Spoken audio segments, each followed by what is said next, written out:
As I sat down to watch Cecilia's Mystory, I wasn't sure what I expected it to be like. But whatever my expectations actually were, I realized that I both was what I thought and what I didn't think it was going to be. So that left me trying to figure out what my expectations actually were and why I had them. I first tried to examine the word "my story."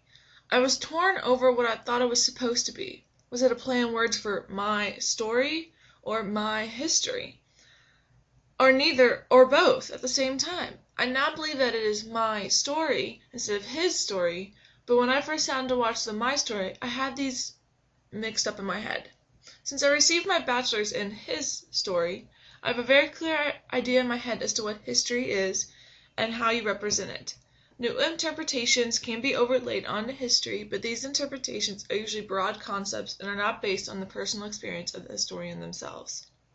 When trying to wrap my head around my story, then, I tried to cast off my experience with history. I knew this would be putting history into the hands of the individual, giving them the agency to not interpret but to make the meaning themselves and relate it to their own lives and experiences, to remake it however they wanted. But I didn't quite realize how strong of a hold the literate world had on me, and also onto my idea of history.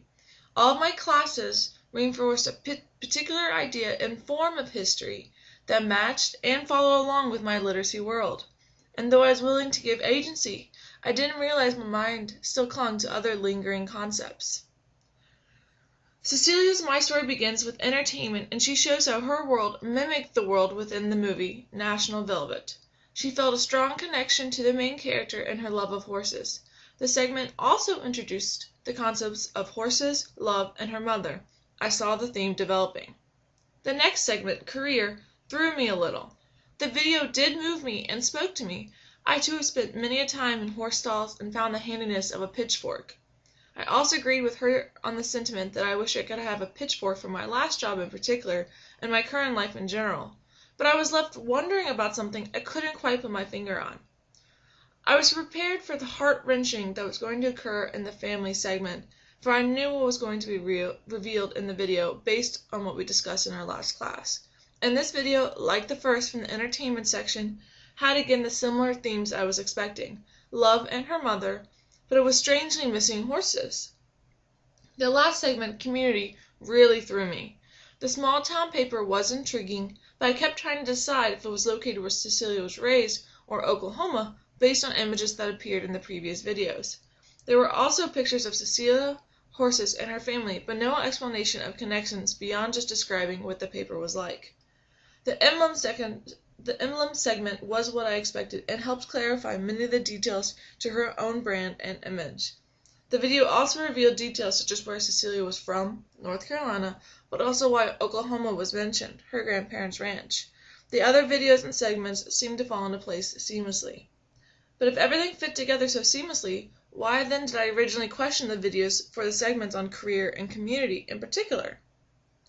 I realize now that it came back to the stronghold that my history education and literacy education has on me.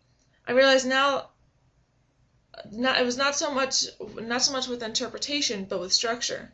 I looked back at Ulmer's chapter that we read last week in order to find an answer to what a My Story was supposed to be. Here he states that the connection between the four sites is not at the level of meaning or theme, but on the level of repeating signifiers, words, and graphics, and that the My Story must address the senses. What I had been looking for and expecting from Cecilia's My Story was simple. I expected her to develop her thesis, which I took to be her emblem, horses, love, and her mother, and for every segment to explain how it worked into the development of her thesis.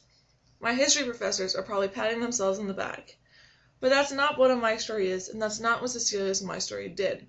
That straight-cut thesis statement is probably a relic of the literate world, and due to my history background, it is entrenched into my head as a must-have for any academic piece. You must explain your paper's meaning and theme, and explain why what you included fits into it. Cecilia's piece had a theme, her emblem, and it was explained, and the other segments worked into it perfectly, but on their own. They only had to reveal signifiers and engage the senses.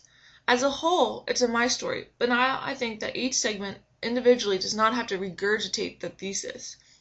After realizing this, I looked at the videos again, and the one that struck me and affected me the most was the career video, which was one I had originally questioned. Having been around horses all of my life, I can smell the manure and the stable. I know what using a pitchfork is like. The music works perfectly with the wish that we all had a life pitchfork. No further explanation or reasoning is needed for this video. It just works with the Mystory and explains a lot of the work Cecilia had to do in her life.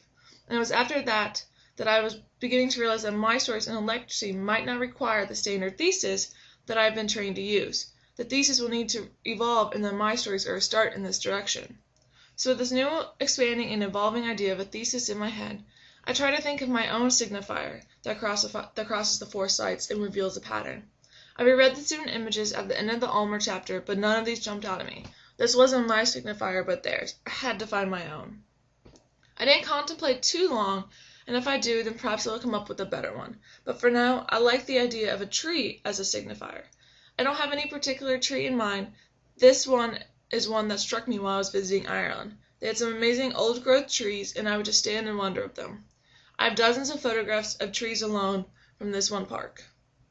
But as I start to think about it more, my life has dozens of connections to trees. From watching Fern Gully and Captain Planet with my dad as a kid, to the pain it causes me to waste paper printing up articles for class, to my focus on environmental history in my undergrad. Trees seem to be some type of signifier in my life and perhaps even a part of my story.